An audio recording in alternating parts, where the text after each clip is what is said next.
그때의 세례 요한이 이르러 유대 광야에서 전파하여 말하되 회개하라 천국이 가까이 왔느니라 하였으니. 마태복음 3장입니다. 1절로 6절. 요한은 유대 광야에서 선포하는 사명을 수행합니다. 전파하다, 퀴리소는 선포하다 라는 뜻인데요.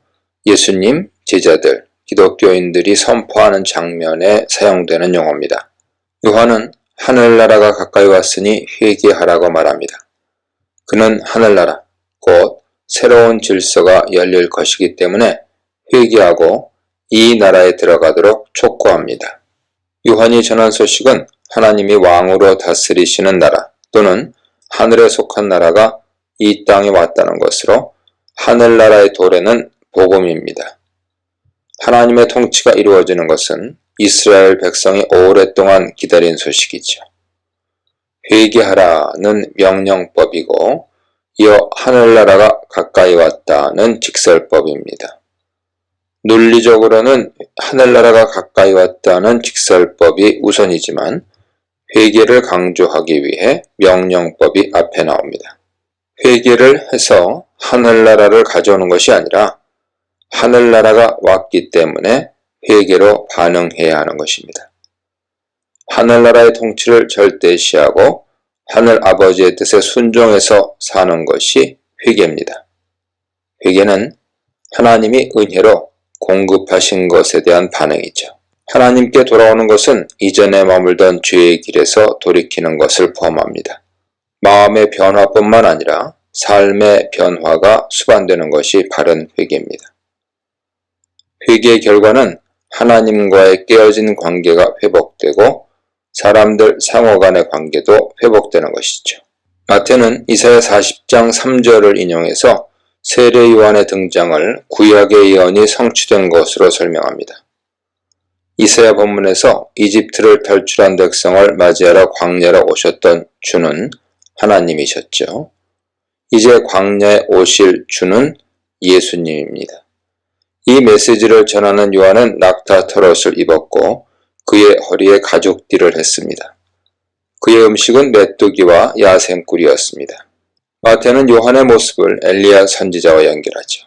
요한은 구약에서 다시 올 것으로 예고하고 기대된 엘리야의 역할을 수행합니다. 그때 예루살렘과 온 유대와 요단 주변 온 지역이 그에게 나오고 있었습니다. 세례를 받으러 온 사람들은 죄를 고백하고 요단강에서 요한에게 세례를 받습니다.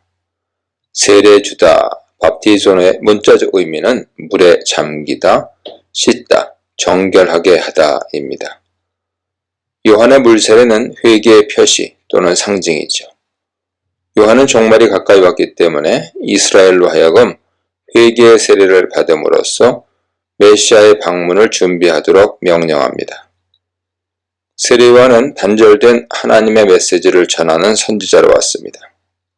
그는 광야에 머물면서 백성에게, 특히 종교 지도자들에게 회개의 메시지를 전합니다.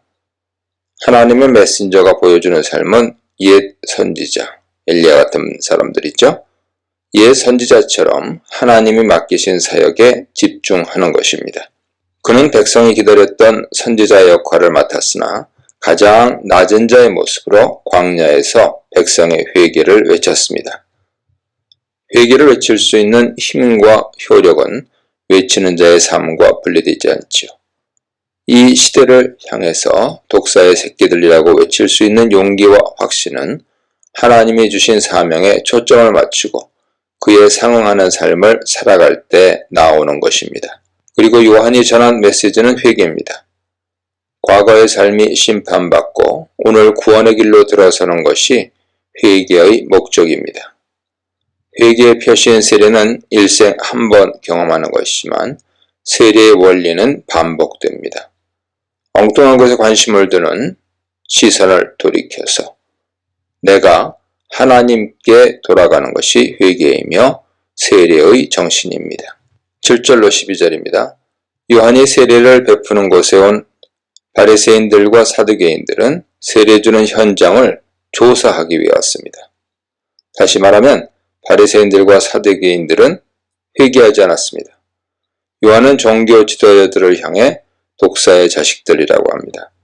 독사들이 광야의 굴 속에 숨어 있어도 광야를 불로 태우면 뜨거운 불과 연기를 피할 수 없고 도끼로 나무를 자르면 뱀은 도망할 수밖에 없습니다. 요한은 바리새인들과 서기관들을 향해 하나님의 진노를 피하는 길은 회개에 합당한 열매를 맺는 것이라고 합니다. 회개는 6절에 나타난 모습처럼 자신의 죄를 자복하는 것입니다. 회개의 핵심은 삶이 하나님께 돌아오는 것이죠. 그러나 회개에 합당한 열매를 맺지 못한 사람은 마음으로 아브라함의 자손이라고 생각해도 심판에서 구원받지 못합니다. 요단강가의 12돌은 이스라엘의 12지파를 상징할 수 있습니다. 히브리어로 아들은 벤, 돌은 에벤, 아들들은 바님, 돌들은 아바님, 아람어로는 각각 베나야와 아브나야이기 때문에 자녀 또는 아들들과 돌은 유사한 발음입니다. 바리새인들과 사두개인들이 요한의 경고를 심각하게 받아들이지 않자 요한이 10절의 경고를 한 것 같습니다.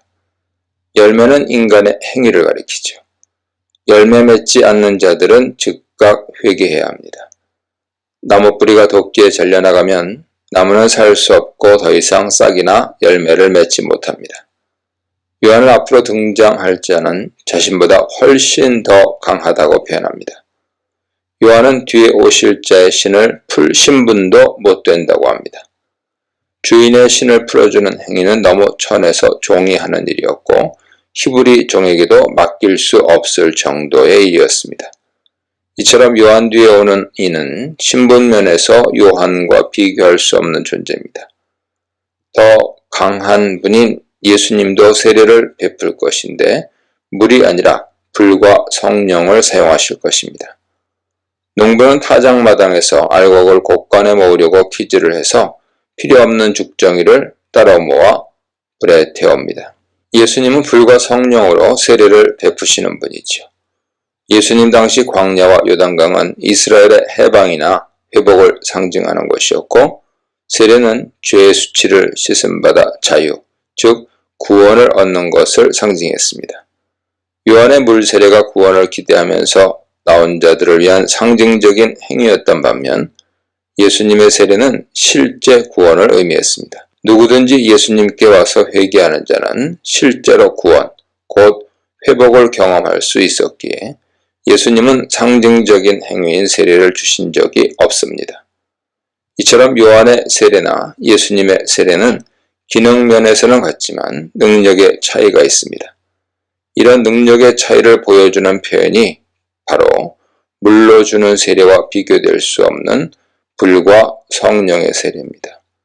불과 성령의 세례는 같은 의미, 즉 정화, 구원과 심판의 이중 의미를 갖고 있습니다.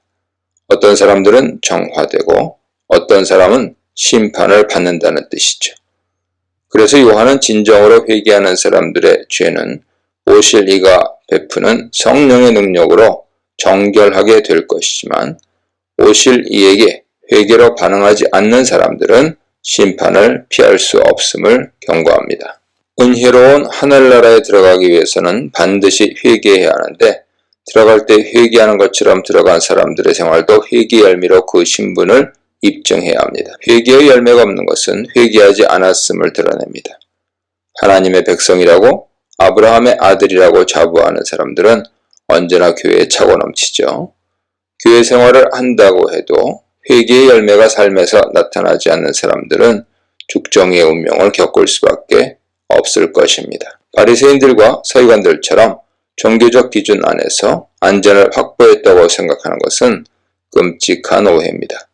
참으로 하늘나라가 예수님의 희생을 통해 왔다고 믿는다면 그 감격에 대한 반응이 삶으로 나타나야 하고 세례를 받은 예수님처럼 낮아진 겸손이 그런 삶의 핵심을 차지해야 합니다. 예수님의 겸손이 드러나지 않고 자신이 가진 자원에 근거해서 오만방자한 사람은 하늘나라 밖에서 잠시 높아져 있을 뿐 미래의 운명은 지옥의 불일 수 있음을 생각하고 긴장해야 합니다. 하늘나라가 임했다. 회개에 합당한 열매를 맺으라. 메시아가 주실 성령과 불 세례를 받으라에 대해 묵상해 보시기 바랍니다.